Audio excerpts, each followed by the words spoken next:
Welcome, everybody, to another episode of the West Coast Offensive. I'm your host, Kyle Dewhurst, joined by our forever guest, of course, Drew Ager.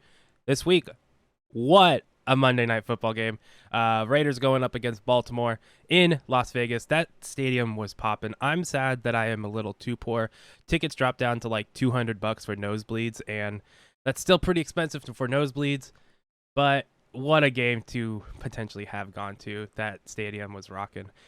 Even though a lot of people who were at the game, I follow a lot of Raider fans and Raider media people, they're saying like once the Ravens kicked the field goal with 37 seconds left, a lot of people left apparently in the upper levels. Then they all came back down when Carr drove down the field in 37 seconds to tie up the game with a field goal, which was great, right? Carr's awesome. And then overtime happens. Drew, I want to get your reaction to the game because I know how I feel. Raiders won. It was a sloppy win, but the defense won the game. They had two fumbles, and Carl Nassib won the game with that fumble. He punched the ball out on Lamar Jackson. You know, it is as much as a defensive forced fumble as much as Jackson lost the ball, right? And that's something that, I mean, the Raiders are rated 90 overall pass rush. They're the top in the league right now. It's just, what world are we living in right now, right? So I'm stoked about this Raiders team. A lot to clean up. But Drew, what does this Monday Night Football game do for you? I know I won the bet, baby. $5 in my Venmo account. Yeah. So the defense definitely played a lot better than I was anticipating. I will say offensive line play across the board for week one was abhorrent, which I think is to be expected as we have less and less starters playing preseason games. We see less and less rookies, offensive linemen coming into the NFL and being stars right away just because they aren't having the same amount of practice reps and stuff. Although you do see a guy like Rashawn Slater throw a shutout against Chase Young, which is crazy. Yeah. All that being said, though, Andre Villanueva, I mean, was just eaten alive. Max Crosby and Yannick Ngakoue specifically played great on that Raiders defense.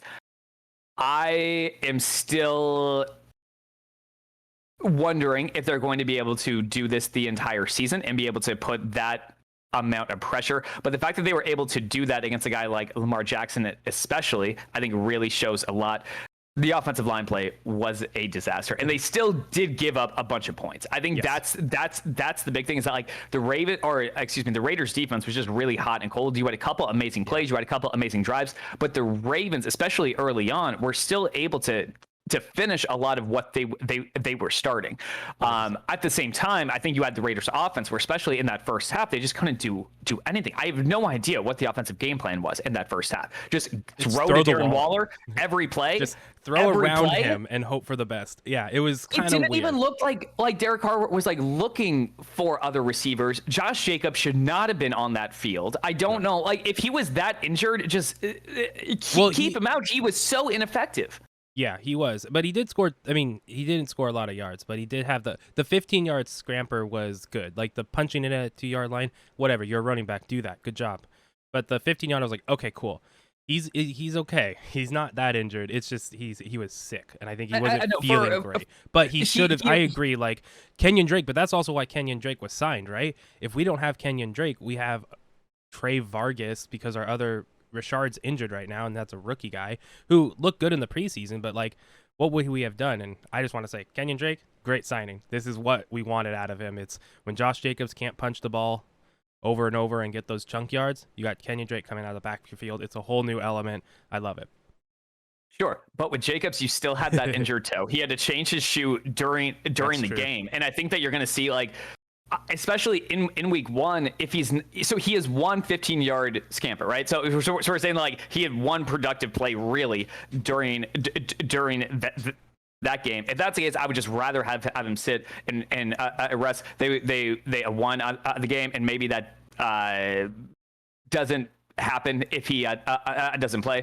But the Raiders were able to make that strong push in the second half. I think that's what their offense should look like. I think that's what their offense can look like when they're just not forcing the ball to Waller. I think a lot of their game too is predicated off the running game, and when they really weren't able to do that effectively at all, I think that screwed a couple things up. The Ravens, I think, are still so good, but they're in the same position that I think so many of these teams are. All across week one, we saw teams have an opportunity to drive down late to either tie or win the game.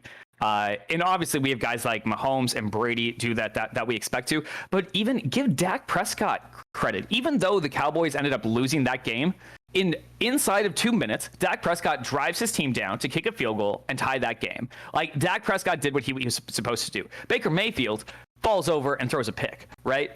Lamar Jackson had, after a crazy Derek Carr interception, which I think we could either say, is his fault or not. I only saw that play live, haven't watched replays. But either way, Derek Carr did lead the team down to the one a yard line effectively, and then ultimately they weren't able to cap that off. So maybe Derek Carr's right in up the middle here, but Lamar Jackson gets the ball back after a miracle opportunity, and you can't do anything with it, right? And I think that's so many of these teams, Browns and Ravens specifically in that AFC North, you're uberly talented. You have an amazing roster, but when you're down by 3 or 7 points under 2 minutes and you have the ball, I still don't feel confident that you're going to be able to come back. And that's what the playoffs are. For sure. Yeah. And that's where my question with Cleveland is right now is their turnovers, especially that costly one that cost them the game. Like they had that win, honestly. Like they looked like the better team over the course of the game, minus they had more turnovers. And that's honestly what, you can't have, I think it was 3 overall, at least 2 turnovers for the Browns. You can't have that against the Chiefs for one thing. They're going to capitalize on it. And yeah, when the game comes down to it, Baker's not that guy yet. And that's for him. He needs to make that step to get to the next level. He's there. He has the talent, but yeah, you got to close out games. And the Chiefs is a tough ask for week 1. That was the last team they faced though, because that's who they lost to in the playoffs. And the playoffs was a closer game as well. So they played the Chiefs well. It's just like you can't make that mistake, right? And he needs to do that for the Browns. But I do like the Browns a lot. But that's my question mark right now with Baker. Can you close out games? Like, can you rely on him? Because it's Nick Chubb. You rely on Chubb. You rely on your receivers and the defense to do it. But you got to have a quarterback that can do it when you need to. And like that game was their game if he can go down and drive. Like he had the ball. So many last, of these guys too, right? Like Lamar Jackson is great with the lead. Baker Mayfield is great with a lead. When you don't know whether the Browns or the Ravens are going to run the ball or throw it, they're awesome. Their offensive lines are great. But when it's 3rd and 15 or when it's under 2 minutes and you know that they're going to be throwing, like Justin Herbert was making incredible plays on 3rd and long on Sunday, right? Like that is, I mean, obviously a special gift he has. Kyler Murray was amazing versus the blitz, right? Like what you need to be able to complete passes in this league when everybody knows that you're throwing. And that's something that I think we saw a lot of. I mean, even in that, Miami, a New England game, nobody was able to really make a big play. But you can call it a defensive struggle. I think it was a mediocre quarterbacked game, right? I mean, I think I saw Mac Jones throw like 2 completions over 10 yards. Like it was a dink and duck game plan across the board, which is to be expected. But it was just something where that's same with Jalen Hurts too. Like all his passes are within like under 7 yards, I think. None of them were deep, and they won 32-6 against Atlanta. And it's like, all right, well, Hurts is the guy, Sirianni's the coach. It's like, hold on, like let's look at the offense. Actually, like I don't think that's gonna last long. That's not a. I don't. That's still a question mark for these guys. Even though a big win, cool. It's still like those dink and dunk. You got to look at the fine pictures, right? You got to look, and yeah, same with Mac Jones. Like This is where the question marks come for me. Is like you say New England's in the playoffs. Most likely. I was like, I don't think so. If this is the offense for New England for a while, I don't know. They're not going to win many games. They'll win more. I think they'll win less than win more. If that did I say that right? Anyways, more losses than wins. I think if the offense can't expand along it. But again, maybe it was a defensive struggle. Yeah, I mean, I think that the Dolphins do have an incredible defense. I mean, I think they have a top 5 defense in the NFL. I think that we're at a time too where week 1 is really a feeling out period. People are trying to get a sense of where their teams are at. I I mean, we can overreact to like a bunch of things too. I mean, are the Lions the team they were in the first Detroit, half, or baby. the team that they were in the second half? I mean, Matt still Campbell, 0-1, right? Like, and so like, how do you overreact to like losses too? Like, are you going to listen to the Packers head coach Matt LaFleur? Or are you going to listen to Aaron Rodgers? I mean, depending on which press conference you listen to, you get a very different opinion of how they feel going into week 2. And I don't think that the Packers are as bad as they showed in week 1. I don't think that the Saints are necessarily as good as they showed in week 1, but I do think that the Saints especially were able to show a dimension that they have not had for the past, 5 or 6 years. I was glad that Drew Brees was able to acknowledge that. I also just think that Drew Brees he's great. He's a Hall of Famer, top 15 quarterback all time. You can still be overrated, right? Like he has had if Jameis Winston has a Pro Bowl season, like I think that's gonna start to knock some of the shine off of Drew Brees if he can continue to have not just one season, but if he can be a really good quarterback under Sean Payton for 3 or 4 seasons. Like I think you start to hear these comparisons. I 100% I'm calling it right now. He will have a Pro Bowl season. He will be in the MVP conversation. That's my prediction for Winston right now. I wanted to see it last season. They did the stupid Taysom Hill, and this whole offseason was Taysom Hill, Winston, who's going to be in. Like, clearly it's Winston, right? Clearly he's the guy. This is a Heisman winning quarterback who just needed LASIK eye surgery. That's all he needed. He had a lot of interceptions in his last year at Tampa, but he also had a ton of touchdowns, right? So in a better offense with a coach that can actually coach, I like it. So that's my prediction right now. I'm calling it. He is going to be in the Pro Bowl for the Saints. And I don't know what's going on in Green Bay. Is it just week 1 and they're feeling it out, or do you think this is a bigger rift on the team with Rodgers and the players? Because I feel like almost at some point they're going to rally together because it's the Packers and Aaron Rodgers, right? But do you think they're going to go on a skid? Maybe not lose a lot in a row, but maybe, more losses over the course of like 5 weeks? I think it's possible. I think if you actually watch the game, I mean, anything that could have gone wrong basically did go wrong. And just with the flow, they were never able, especially in that first half, their offense had such long times between getting on the field and then they were just stagnant. It was something where I expect them to be better as they go forward. That was not a good game by Aaron Rodgers whatsoever, and I do wonder. I mean, how much of that is the offseason? Probably a lot. He spent the offseason.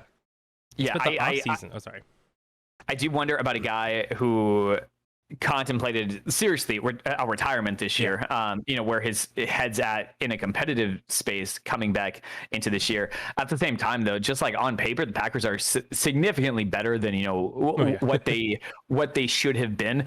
I think that they're going to work some of the kinks out. I think the division isn't great. I think it's and it's not terrible. I mean, the Vikings are a solid team.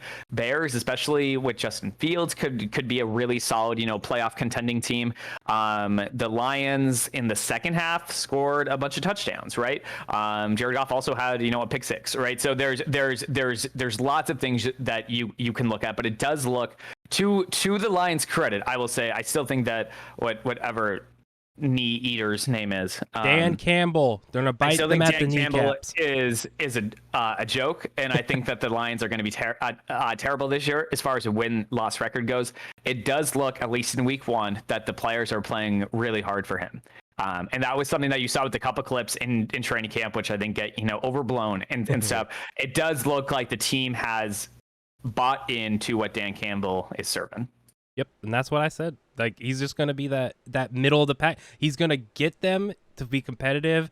He'll be there 2-3 seasons maybe, be 8-8 at the end of it, and be like, all right, we missed the playoffs, you got to go. Everybody has the Lions in the bottom of the cellar. Don't put them there. They're going to be good. But I am going to put them at 5 wins and in last place in the NFC North. Like, so Look, like, what can I you're say? kind of talking out about both sides of your mouth there, right? Like, we both have them in last place. I think I have them with like 3 wins and you have them with 5. Right? But it's how So we talk about them, right? They almost beat the Niners. Yes. I don't care what you say. They almost beat the Niners. It came down to an onside kick, which is a flip of a coin at the end of the day, right? But they did do that, right? And they also got one.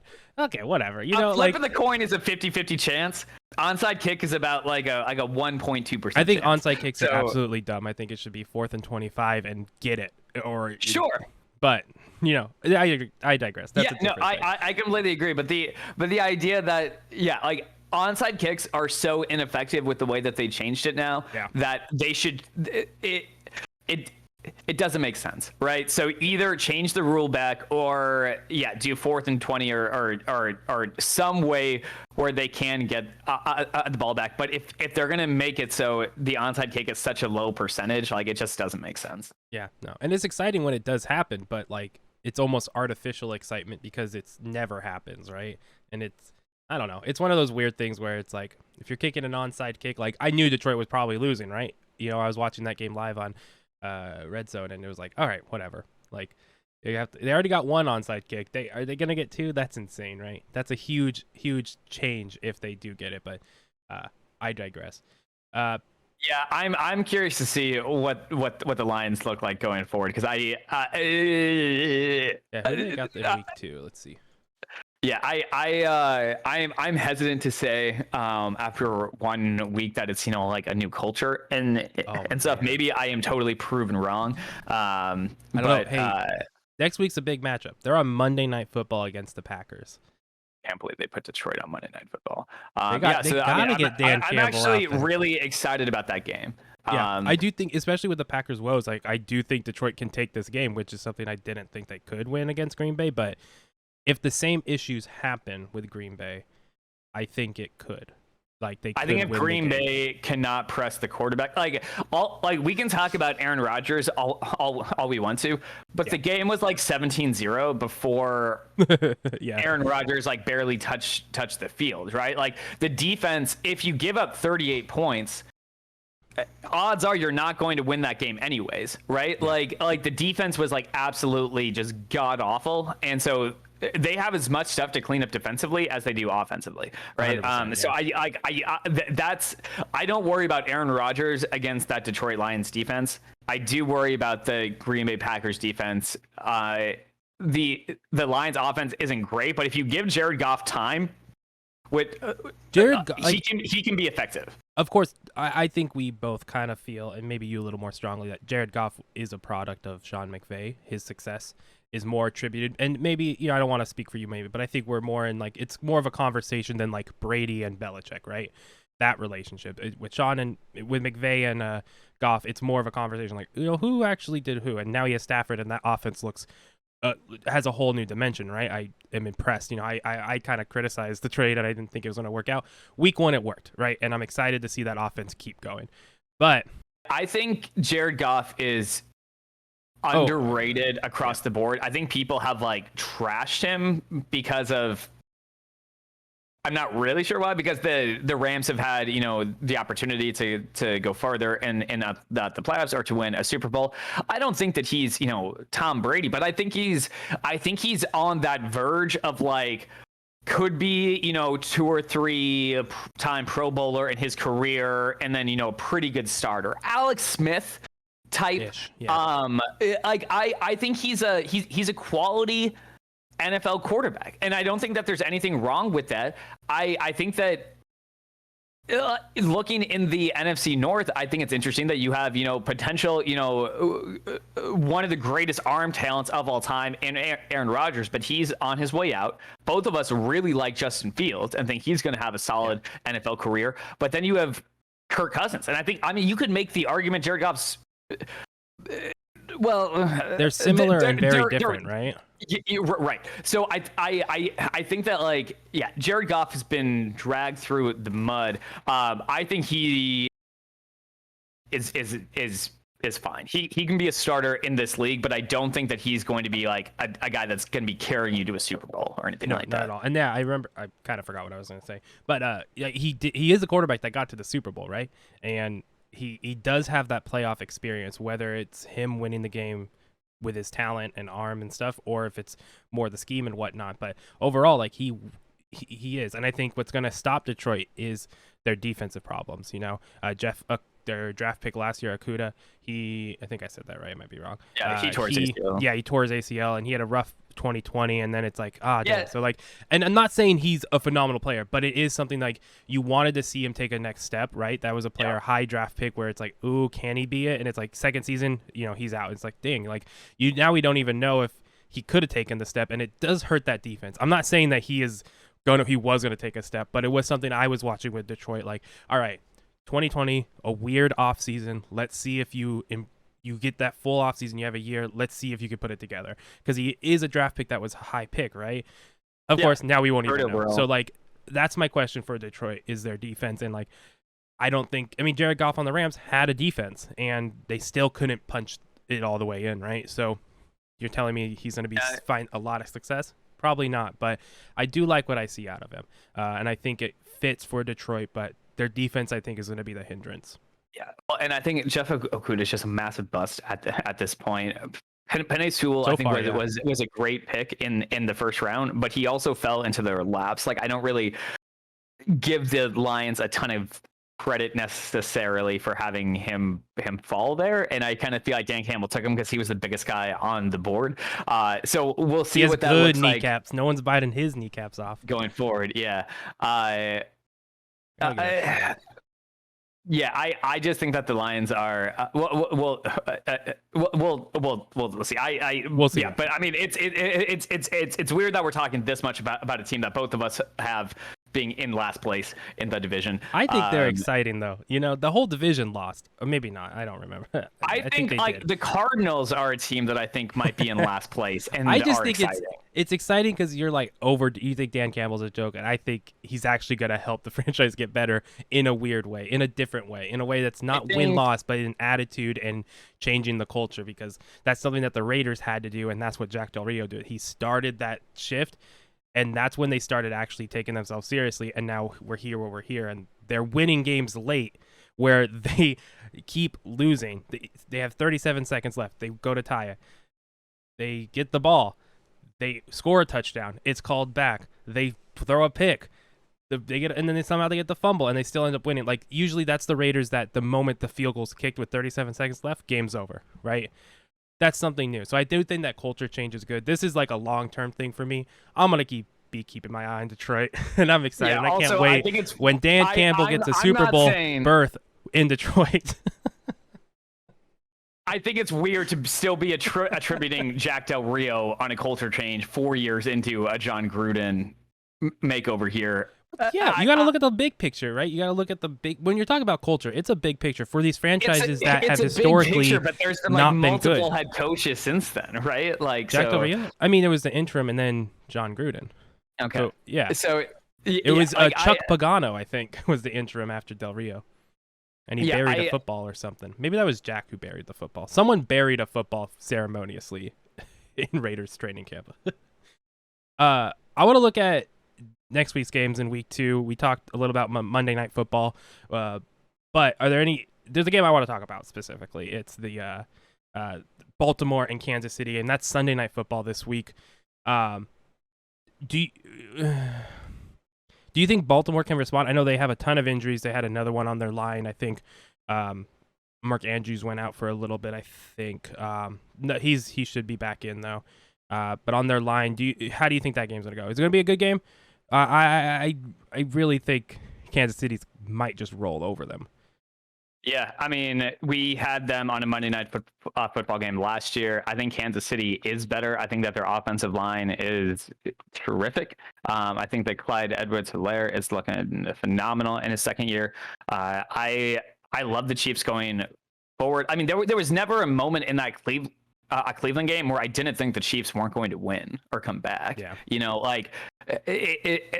I mean, they can do a 15, play drive. They can also score on one play thrown to Tyreek Hill for 75 yards, right? Like I just have so much confidence in the Chiefs, and right now, especially after that game, I was expecting a lot more out of the Ravens offense. I understand that they're bringing in brand new running backs for the most part that are just getting situated. I understand that the offensive line is bringing in a couple of new pieces, that they don't have the left tackle that they had last year, right? So like, still, it looked god awful. Like Lamar Jackson, when he had to make plays, and Hollywood Brown were the only two bright spots on that entire offense. I mean, even Mark Andrews didn't do anything. So like right now, I feel after week one and overreacting to stuff, I feel great about Kansas City, and I have questions about Baltimore, especially if they're going up against a team like Kansas City.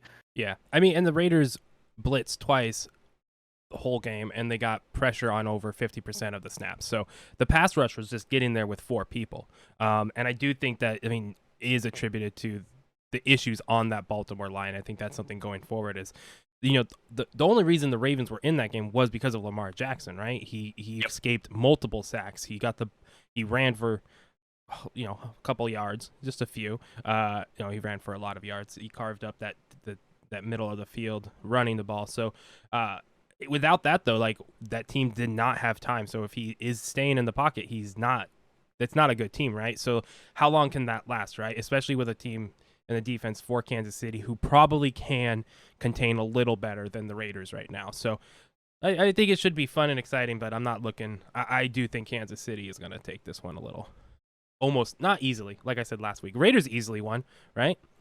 They didn't show up until the second half. Yeah, the offense at least. Well, and I could say too, like there's been a lot of these games went differently than what I would have expected. Granted, like there's injuries that happen that you don't expect. Like I didn't expect Ryan Fitzpatrick to go down. And we'll see if Cam Newton ends up reuniting with Taylor Heineke's the man with him. But I think that there's been like there were a number of head coach hirings this year that I didn't love, that I'm really curious to see how they go. The fact that Nick Sirianni won his first game, and the Eagles looked good. They looked buttoned up, and Sirianni looked like a joke of a hire. Brandon Staley to me did not look like a overwhelming hire in Los Angeles. I also think that everybody on that team was a little bit too excited after beating a Washington team with lost their quarterback.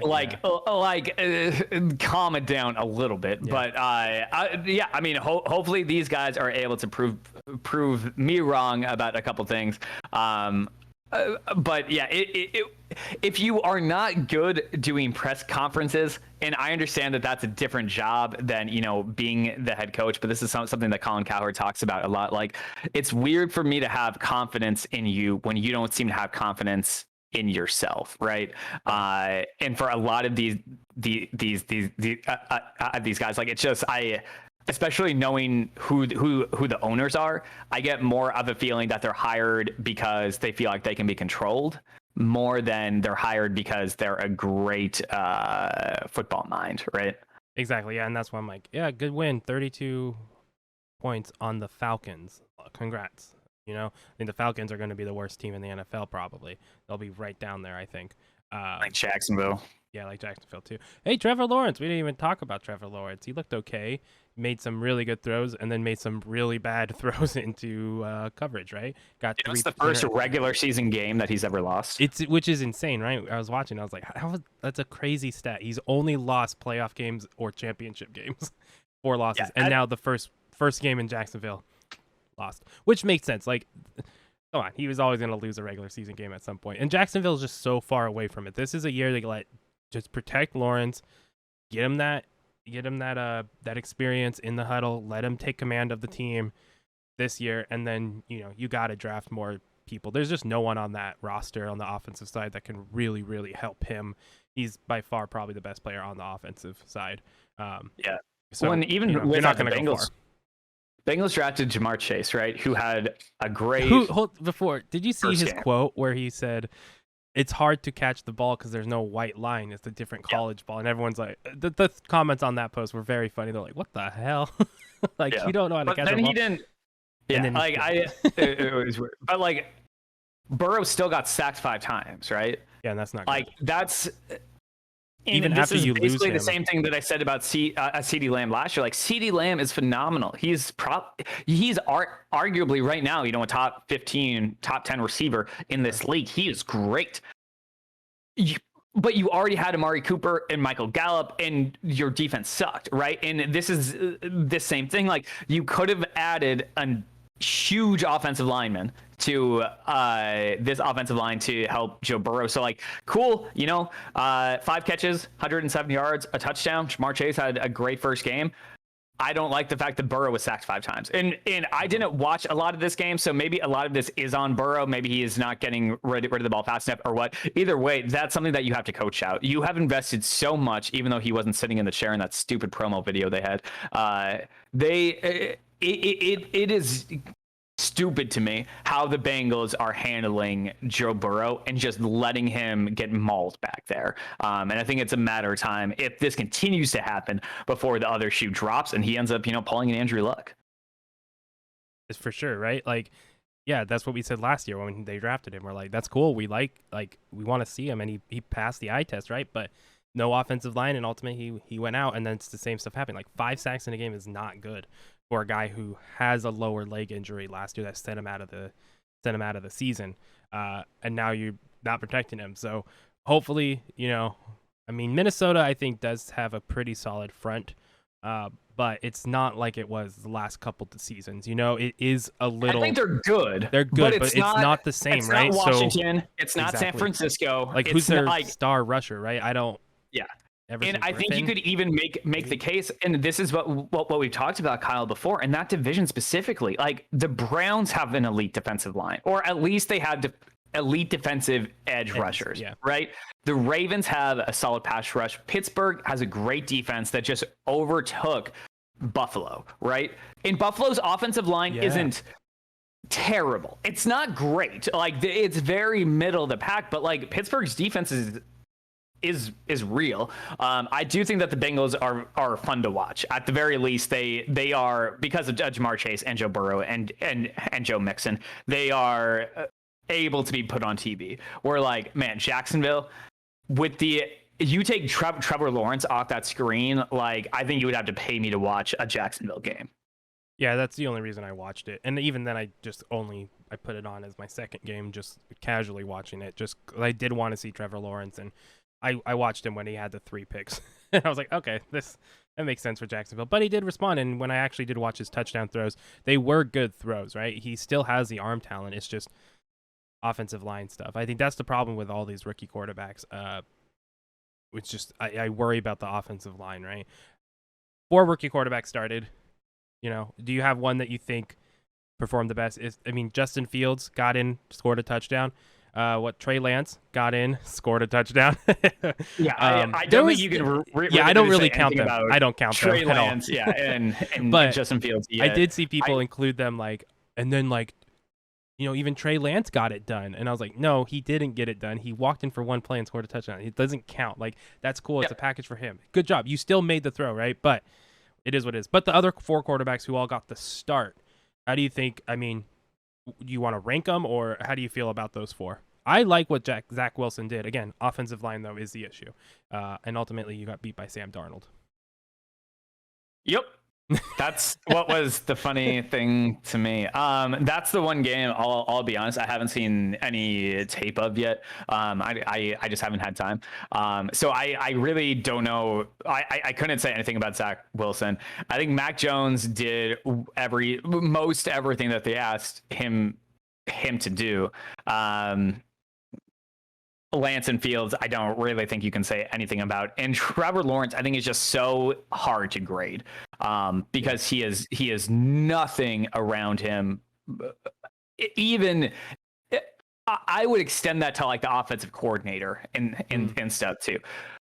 Urban Meyer brought in Brian Schottenheimer and a bunch of these, journeyman retread 5th tier NFL coaches, because he did want people that had NFL experience, but there's a reason these coaches were all available, and he also wanted coaches, in my opinion, that weren't going to challenge him and push back on stuff. So like, it's not a good coaching staff, especially on the offensive side of the ball. So he really just has nothing to work with. I thought Mac Jones was fine. I do like Mac Jones not wanting the ball for his first touchdown. I thought that was a cool thing. If he would have taken it, I wouldn't have thought anything of it. Like, if a player wants to keep it, but it was like rejecting it, being like, no, that's not what this is about. I thought it was cool. I do find it interesting. Tua is like one of the only quarterbacks. I think it's like even Teddy Bridgewater is a captain on their team. Tua is not a captain. Super weird.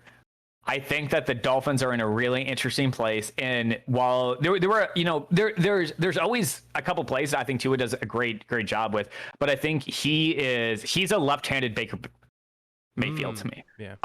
And I think that they're right on par with the same thing. Like, you can have a great defense, you can have a great special teams, you can have a great running game, you can even have quality receivers and stuff. If you're down 3 points at the end of the game, though, if everybody knows that you're going to pass, I don't trust Baker, I don't trust Tua. But I do think that both those teams are really loaded. Dolphins are really good across the board, and their skill position showed out yesterday. Yeah, I do think their offense is the question, right? Or Tua's the question. I did think it was weird in that game, like Jacoby Brissett came in, tried to sneak for the ball, I think, got the first down, but then they kept him in, and he did perform a play or two after that. And I just... Again, when he came in, I was like, oh, they're doing the same thing that they would with Fitzpatrick. And it's not the same, but I wonder, like, I don't get the sense that in Miami it is a package for Mariota, right? It's a package for designed, those type of plays, those read options and stuff. I don't feel like it's fully designed in around, Brissett. I think it's more like, look, Tua's not gonna... Like, they're trying to protect Tua, it seems like. That's the sense I get, and I don't know if that is a cautious, like, we want to protect him because he's a long-term guy here, or if it's we don't trust him yet. And those are very different reasonings, and I think that tells a lot about the team. I just don't know which one. I'm not sure how many plays Brissett was in for. I didn't even know that. But Jacoby Brissett is one of the best QB sneakers in the NFL. Like, even when he was on the Colts, whether it was Andrew Luck or Phillip Rivers, he still came in. In fact, when it was Luck, Brissett would come in to do the Hail Marys because Andrew Luck couldn't throw the ball that far, right? So like, you had I would have to see like what was it just that play and then one after. I mean, especially because that's the case. We saw multiple teams yesterday use multiple, or on Sunday and then on Monday use multiple quarterback packages, and it wasn't just the teams with rookie quarterbacks. We saw the Raiders do it with Mariota, right? I also think with the Dolphins, being able to have the whole game, you're dealing with a left-handed quarterback, and then all of a sudden the quarterback's right-handed. That comes in. I think like for like a couple plays that can shift things around, because where your offense is directed is going to be different, right? So this is a new thing. I don't know if it's going to last long in the NFL. And frankly, let's be honest, if the backup quarterbacks in Chicago and in San Francisco weren't Justin Fields and Trey Lance, you wouldn't have seen those packages yesterday, right? So I don't necessarily think this is like a huge trend going forward, but I like the creativity with these offenses that they're doing. At the very least, getting their young guys some playing time instead of a guy like Jordan Love, who I guess he had playing time at the end of the game yesterday, but didn't even dress, during his rookie season. Yeah. Okay, so he did. Maybe that was.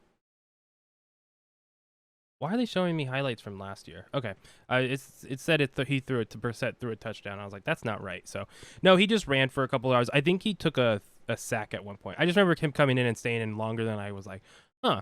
But I think going forward, it is just like a third down sneak, right, to get the first down. So So yeah, I do. It makes sense for the trend. We'll see how long it lasts. I like what they did with Mariota, the Raiders. Of course, he hurt his quad on the play, so he ran for a 31-yard rush and almost broke it. He was right. He was a little faster. That's a touchdown. But now he's injured. So for the Raiders, that's unfortunate, but I think it can work. I just, is it to protect the quarterback, or why are you doing it? And in Miami, we'll see if that keeps going, but is Tua the full guy? I just get a sense that they're not fully behind. Like, they're behind him, but they're protecting him at the same time. And it's like, you know what? That actually kind of makes sense. I mean, there's a reason that they were talking to the Texans about Deshaun Watson. Yeah. Also, Tyrod Taylor. Jesus. Yeah. So I think that they, like Tua and they have, faith in him, but they are not 100%, certain that this is the guy that's going to take them to the promised land. For sure, yeah. All right, well, Drew had to run off, so the conversation kind of ended in a weird way, but that has been another episode of the West Coast Defensive. I'm your host, Kyle, and our forever guest joined us as well, Drew Ager. Thanks for listening. Thanks for watching. Get vaccinated. Keep yourself safe, your family safe, and everyone around you safe. See you next week.